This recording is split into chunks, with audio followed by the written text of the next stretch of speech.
में हम दो डायनासोर्स को देखते हैं जो कि एक कपल होता है। उनके सामने उनके 3 अंडे पड़े होते हैं जिनमें से जल्द ही बेबी डायनासोर्स निकलने वाले थे। जल्द ही वो अंडे टूटते हैं और 3 क्यूट से डायनासोर्स बाहर आते हैं। उनमें से 2 डायनासोर्स हाइट में भी ठीक थे और एक्टिव भी थे, लेकिन एक बेबी डायनासोर अंडे के अंदर ही बैठा हुआ था। वो हाइट में भी छोटा था और बाहर भी नहीं आ रहा था। उसके पेरेंट्स उसका नाम आर्लो रखते हैं। फिर वो कपल डायनासोर्स अपने बेबीज को बाहर लेकर आते हैं और उन्हें अपना घर दिखाते हैं। ये कपल थोड़ी बहुत फार्मिंग भी किया करता था। इनमें बहुत ज्यादा प्यार था और अब तो इनके बेबीज भी हो चुके थे, तो ये एक प्यारी सी फैमिली बन चुकी थी। अब टाइम गुजरता जाता है और ये बेबी डायनासोर सब कुछ बड़े हो चुके थे। आर्लो के अलावा बाकी डायनासोर्स काफी एक्टिव थे। वो अपने पेरेंट्स की हर काम में हेल्प भी करवाया करते थे, लेकिन जब आर्लो को कुछ कहा जाता तो वो काम उसे हो ही ना पाता था। वो छोटी छोटी चीजों से डर जाया करता था। और वो डायनासोर कपल अपने बच्चों को अपने पास बुलाते हैं। वो उनको समझाते हैं कि देखो, जैसे आगे सर्दियाँ आ रही हैं, हमें बहुत ज्यादा खाना स्टोर करना है। उन्होंने एक स्टोर रूम बनाया होता है जिसके अंदर वो खाना स्टोर कर रहे थे।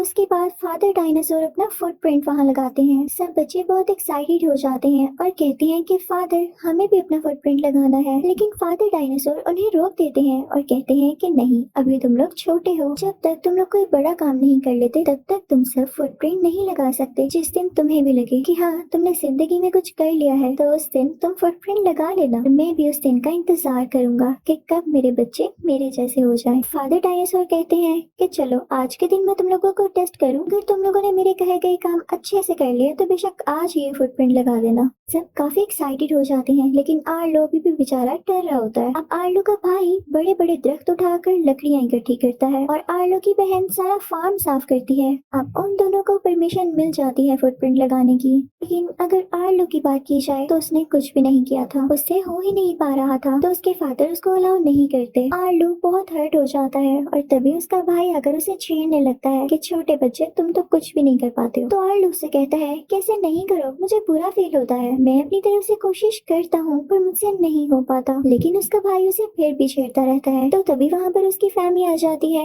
और वो आर्लो के भाई को डांटती है कि भाई को ना तंग करो। तो आर्लो कहता है कि आप सबको ये लगता है ना कि मैं कुछ नहीं कर पाता, मैं एक दिन जरूर कुछ करूंगा और मैं भी अपना फुटप्रिंट लगाऊंगा यहाँ पर। जब रात को आर्लो सो रहा होता है तो उसके पास उसके फादर आते हैं और उसे कहती हैं कि बेटा, मेरे साथ चलो। रात में वो दोनों वॉक करने लग जाते हैं, जो कि काफी क्यूट सीन है। आर्लो के फादर उसे समझाते हैं कि जब तक तुम डरते रहोगे तब तक तुम कुछ भी नहीं कर पाओगे। मुझे तुम्हारे डर को खत्म करना है। कॉन्फिडेंट रहो, तुम्हारे लिए कुछ भी करना मुश्किल नहीं है। फिर आर्लो सो जाता है। जब वो लोग सुबह उठते हैं तो आर्लो के फादर देखते हैं कि उनका स्टोर किया गया खाना कोई ले गया है। यानी वहाँ पर कोई ऐसा जानवर आया था, या तो उनका खाना खा गया या तो अपने साथ ले गया चुरा कर। वो सब काफी परेशान होते हैं, लेकिन आर्लो के फादर उससे कहते हैं कि बेटा, अब टाइम आ गया कि मैं तुम्हारे कॉन्फिडेंस को टेस्ट करूं और देखूं कि तुमने मेरी बातों का कितना असर लिया, तुमने कितनी सीखी मेरी बातें। तुम्हारा काम ये है कि तुमने उस जानवर को पकड़ कर लाना है जिसने हमारा खाना चुराया। तुम्हें उसे जाल में फंसाना होगा और फिर उसे मारना भी होगा, और अगर तुमने ये कर लिया तो मैं तुम्हें भी अलाउ कर दूंगा वहाँ फुटप्रिंट लगाना। आर्लो भी सुन के काफी एक्साइटेड था। आर्लो के फादर जाल बिछाने में उसकी मदद करते हैं। फिर आर्लो वेट करने लगता है कि वो जानवर कब आए। जहाँ पर उन लोगों ने ट्रैप लगाया वहाँ पर वो कॉर्न्स रख देते हैं। अचानक से एक जंगली बच्चा आता है और उन कॉर्न्स को उठाने लगता है। यानी असल में चोर कोई जानवर नहीं बल्कि यही जंगली बच्चा था। अब आर्लो जल्दी से अपना ट्रैप उसके ऊपर फेंक देता है। वो बच्चा अब नेट में फंस चुका था, लेकिन वो काफी चिल्लाता है। वो अपनी जुबान में कह रहा होता है कि मुझे फ्री करो।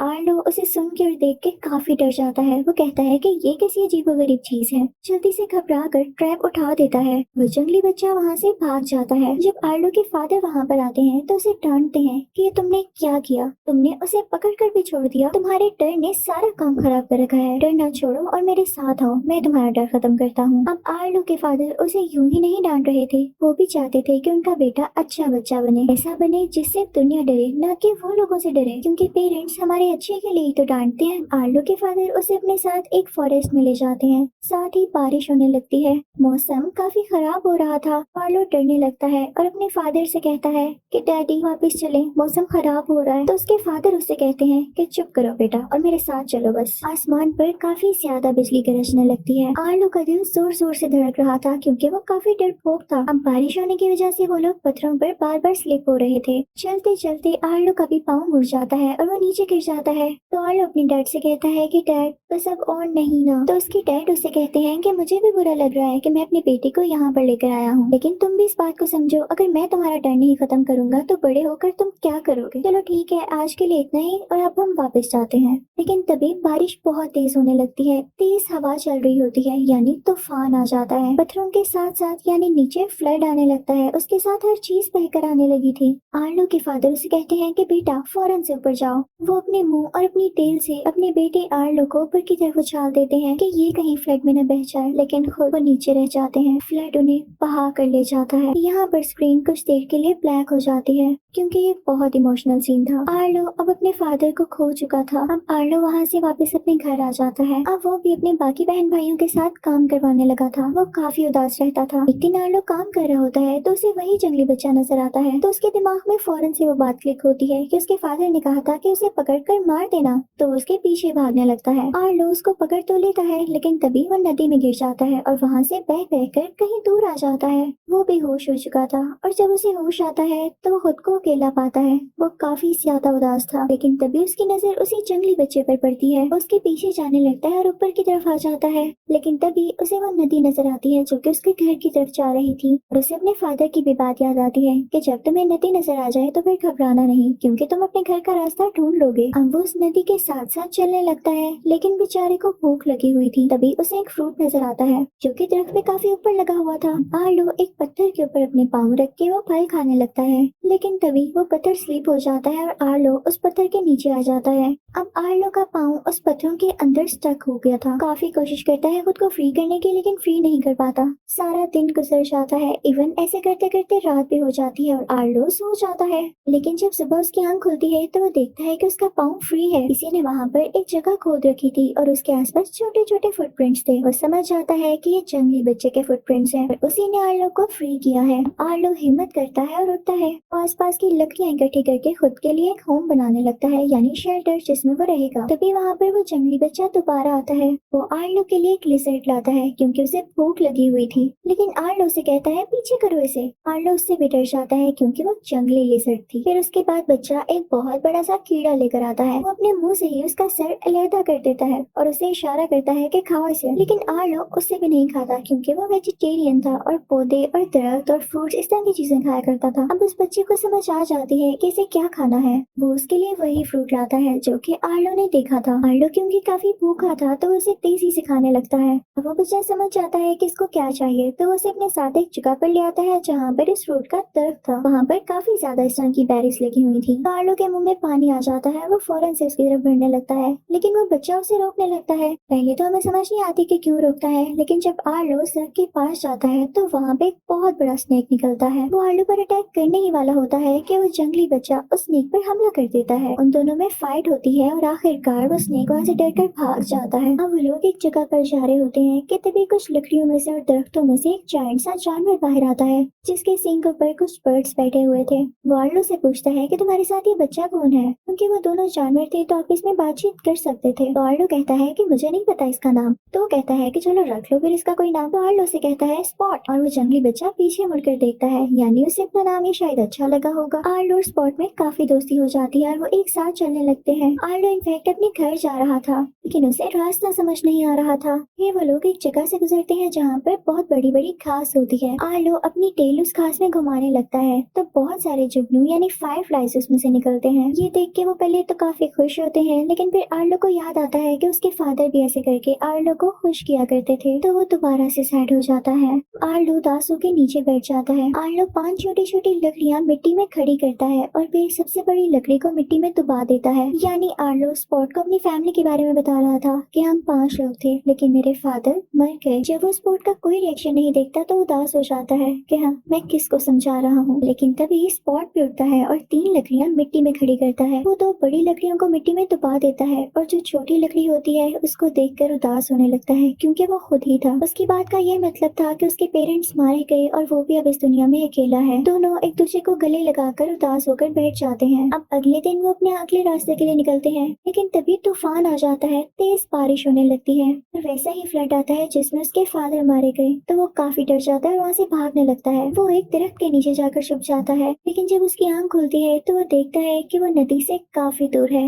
उसे नदी कहीं पर भी नजर नहीं आ रही थी जिससे वो अपने घर का पता लगा पाता। वो काफी उदास हो जाता है और आगे की तरफ बढ़ने लगता है। तभी उसे अजीब और गरीब से परिंदे नजर आते हैं। वो काफी चालाक परिंदे लग रहे थे। आर्लो उनसे कहता कहता है कि क्या आप मुझे बता सकते हैं कि नदी किस तरफ है, मुझे अपने घर जाना है। तो वो परिंदे कहते हैं, अरे भाई हमें क्या पता, हमारा इससे लेना देना ही नहीं। तूफान या फ्लड में जो जानवर या परिंदे मारे जाते हैं हम तो उन्हें खाने निकले हैं। वो अजीब व गरीब दिखने वाले परिंदे उल्टा आर्लो से ही सवाल पूछ लेते हैं कि तुमने क्या उस जंगली बच्चे को देखा है, तो हमें बता दो। अब आर्लो उनसे काफी डरा हुआ था क्योंकि उन परिंदों ने आर्लो के सामने ही एक लोमड़ी जैसे दिखने वाले छोटे से जानवर को खा लिया। आर्लो डर के बता देता है कि स्पॉट कहाँ पर है, लेकिन जब वो देखता है कि वो उनके पीछे लग गए हैं तो आर्लो स्पॉट को अपनी कमर पर बिठा के जोर जोर से भागने लगता है। तभी उन दोनों के सामने बड़े बड़े डायनासोर आ जाते हैं। वो आर्लो के पेरेंट्स से भी बड़े थे, तो आर्लो काफी डर जाता है और दूसरी तरफ भागने लगता है। लेकिन तभी वहाँ पर एक बड़ा सा डायनासोर आता है जो उन दो डायनासोर्स का फादर था। वो आर्लो को वापस बुलाता है और कहता है कि डरो नहीं, हम भी वेजिटेरियन हैं। तो आर्लो उनसे कहता है कि क्या आप मुझे बता सकते हैं कि नदी कहाँ पर है, मुझे अपने घर जाना है। तो वो कहता है कि ठीक है मैं बता दूंगा तुम्हें,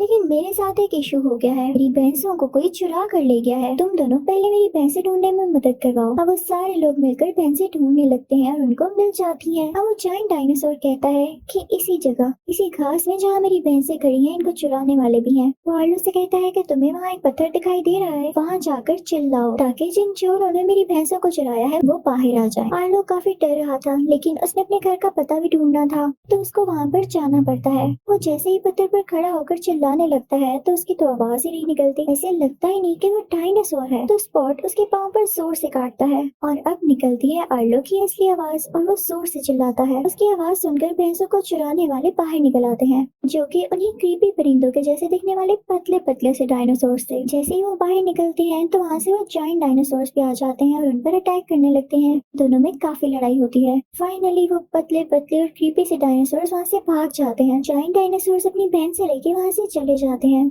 आर्लो और स्पॉट भी उनके साथ होते हैं। फिर रात हो जाती है और आग के इर्द गिर्द बैठ के वो सब आपस में बातें कर रहे होते हैं। बड़ा डायनासोर बताने लगता है कि मुझमें बहुत पावर है और अपनी पावर की स्टोरी सुनाने लगता है कि मैंने ये काम किया, मैंने वो काम किया। तो आर्लो कहता है कि मेरे फादर भी आपकी तरह बहुत ताकतवर थे और पता है उन्हें डर भी नहीं लगता था। वो जायंट डायनासोर कहता है, ना बेटा, ऐसा तो हो नहीं सकता कि डर किसी को ना लगता हो। डर सबको लगता है, ये तो नेचर में होता है, लेकिन असल बात ये होती है कि उसको ओवरकम कैसे करना है। हाँ, अपने डर को साथ लेकर चलो, लेकिन उसे कभी हावी मत होने दो। जब तुम सीख जाओगे कि चीजों को कैसे फेस करना है, तुम खुद ब खुद स्ट्रॉन्ग हो जाओगे। और ज्यादा सोचो ना, सुबह होते ही हम तुम्हारे घर के लिए निकल पड़ेंगे। अब आर्लो काफी खुश हो जाता है और प्रॉमिस के मुताबिक सुबह होते ही वो सब, इवन जायंट डायनासोर की भैंसें भी आर्लो को छोड़ने के लिए निकल पड़ते हैं। अब चलते चलते वो लोग इतनी ऊपर पहुंच चुके थे कि उनका सर बादलों में आ रहा था। सामने उनको पहाड़ दिख रहे थे। इन्हीं पहाड़ों के साथ साथ वो नदी थी, यानी आर्लो का घर अब बहुत करीब था। अब वो जायंट डायनासोर्स आर्लो और स्पॉट से कहते हैं कि लो बच्चों, मैंने तुम लोगों को यहाँ तक पहुँचा दिया, हमें भी वापस जाना होगा, तुम लोग सेफली अपने घर पहुँच जाना। आर्लो बहुत खुश होता है और जंप्स लगाते हुए उस तरफ चल पड़ता है। आर्लो और स्पॉट ऊंची ऊंची आवाजें लगाने लगते हैं कि वो बहुत खुश थे। लेकिन तभी हम देखते हैं कि सामने से कोई जंगली इंसान भी उन्हीं की तरह आवाजें निकाल रहा होता है। स्पॉट काफी गौर से उस इंसान को देखने लगता है। जैसे ही स्पॉट उसकी तरफ बढ़ने लगता है तो आर्लो उसे पकड़ लेता है और अपनी कमर पर बिठाकर आगे निकल जाता है। वो उन्हीं पत्थरों में पहुंच जाता है, लेकिन तभी वहाँ पर वो क्रीपी परिंदे दोबारा आ जाते हैं। वो स्पॉट को पकड़ के अपने साथ ले जाते हैं। आर्लो बहुत कोशिश करता है उसे छुड़ाने की, लेकिन वो नीचे गिर जाता है। आर्लो अब जंगली दरख्तों में फंस चुका था बहुत बुरी तरह से। आर्लो काफी दुखी हो जाता है, लेकिन तभी उसके सामने उसके फादर आते हैं। आर्लो जल्दी से उन दरख्तों के ट्रैप से खुद को फ्री करवाता है। वो अपने फादर के पीछे पीछे चलने लगता है और उनको देख के कहता है कि पापा, आप वापिस आ गए, आप यहीं पर थे। लेकिन आर्लो नोट करता है कि उस गीली मिट्टी पर उसके पाँव के निशान तो पड़ रहे थे, लेकिन उसके फादर के नहीं, यानी ये सिर्फ उसकी इमेजिनेशन थी। लेकिन उसके फादर इस इमेजिनेशन में उसे ये कह गए थे कि तुम्हें स्पॉट को ढूंढना होगा। आर्लो खुद भी स्पॉट को ढूंढना चाहता था क्योंकि वो उसे मिस भी कर रहा था।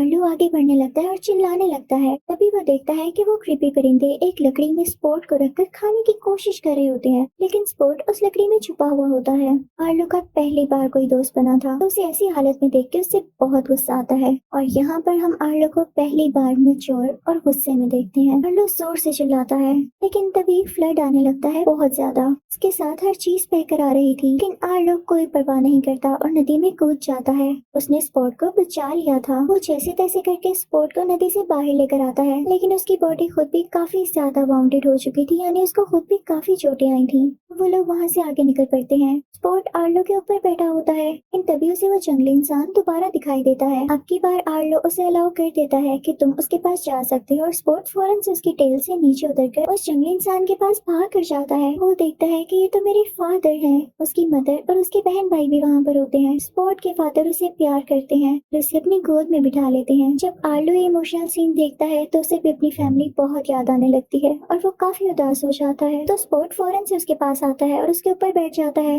यानी वो अभी भी आर्लो के साथ उसकी फैमिली ढूंढना चाहता था और वहाँ जाना चाहता था, लेकिन आर्लो उसे अपने मुंह से पीछे करते हुए कहता है कि तुम अपनी फैमिली के पास जाओ, तुम्हारी जगह यहाँ है, तुम भी प्यार और केयर डिजर्व करते हो। यहाँ पर दोनों एक दूसरे को सैडली गुड बाय कहते हैं, ना चाहते हुए भी। अब आर्लो अपनी फैमिली की तरफ निकल जाता है। अब आर्लो चलता रहता है और फाइनली उसे अपना घर सामने दिखाई देता है। वो काफी रोने लगता है। सामने से उसकी मदर और उसकी बहन और भाई भी आते हैं। वो दोनों एक दूसरे से मिलने लगते हैं, लेकिन वो सब अपने फैमिली के लीडर यानी आर्लो के फादर को भी मिस कर रहे थे। आर्लो की माँ कहती है कि तुमने बहुत अच्छा काम किया और वो दिन आ गया है जब तुम अपने बाप का ख्वाब पूरा करने वाले हो। उन्होंने यही कहा था ना कि जिस दिन तुम बड़ा काम करोगे उस दिन तुम अपना फुटप्रिंट लगा सकोगे, तो लो लगा लो आज फुटप्रिंट। आर्लो खुश हो जाता है कि उसने अपने बाप का ख्वाब पूरा कर दिया। जैसे उसके फादर चाहते थे वो आज वैसा बन गया। चाहे वो उसके पास नहीं, लेकिन वो हमेशा स्ट्रॉन्ग रहेगा और अपने पापा को हमेशा याद रखेगा। इसी के साथ वो अपने फादर की फुटप्रिंट के साथ अपना फुटप्रिंट भी लगा देता है